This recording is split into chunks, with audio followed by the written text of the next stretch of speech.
3, 2, 1.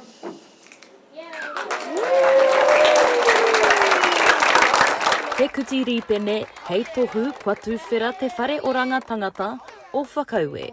I nā ka haere koe ki roto i nā hāpori Māori, o tira te whānuitanga o ngā rohe. Ko te whakahoki ka mea mai, kai te tino pēhi nei, kai te tino toimaha nei, tā tātou iwi, a ki tēnei mea te mate hine ngaro.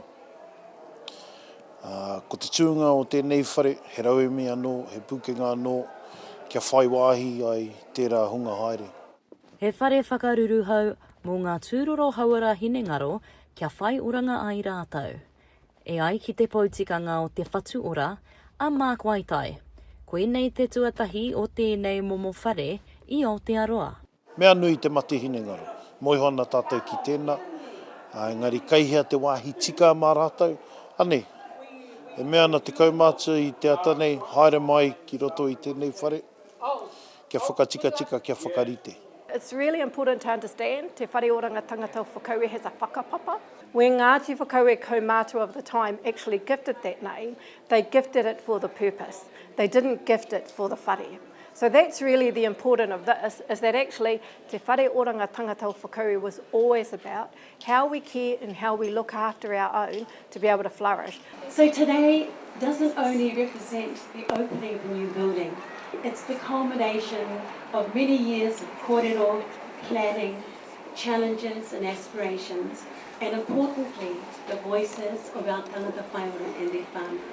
Kua tata ki te rima te koutou mai te whakatūwhiratanga o te whare tuatahi. E ai kia Lauren James o Ngāti Whakaue. Kaore i tērā whare te wairua ora e whakāhua ana i ngā mahi o te ratonga. I think though the importance of these rooms is they reflect how to tauwhirotanga. So, you know, when you're in here, actually you kind of do get the whole context of what tikanga is in practice. If you go up to the current ward, you can tell that it's close to 50 years of age. And that it's actually worn, and it's not a place of oranga, it's not a place of wellness. And yet when you come here, actually you can feel the wellness, like it actually draws you in. It draws you in a way that says, actually, I'm here to look after you, I'm here to mirimiri you, I'm here to care for you.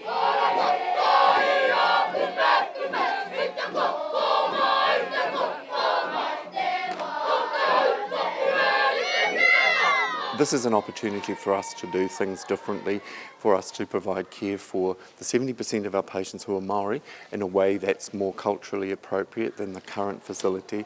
E rima te kau miri ora tāra, te haumitanga kia tū ai te whare haura hine ngaro nei. E ai ki te tumu whakarai o te poari haura o ngā roto a Alan Wilson. Nāku te raru, no te raru, ka ora ai te iwi. With your basket and my basket, the people will live.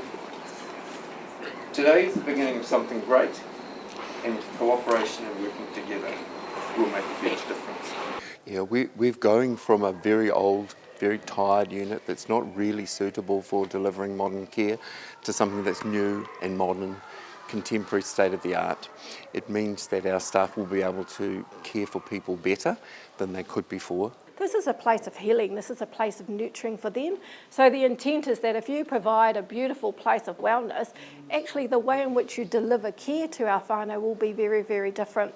So the other one is tangata, and tangata is about he mana tō te tangata, he mana tō te whānau. So that everybody in the system has mana. Hei ngā marama, kai te haere mai, ka whakature anō i tētahi whare hou ki roto o Waikato. Anō nei, ko kaina kokona ichi me ki, o tēnei rohea te manawa taki, e whakaritea nei i ngā pūnaha āwhina. Ko te wāhanga o rotorua nei, tētehi o ngā whare e whā ka whakatūria puta noa i te motu, hei te mutunga o tēnei tau. Maioha Panapa, ma Aukaha.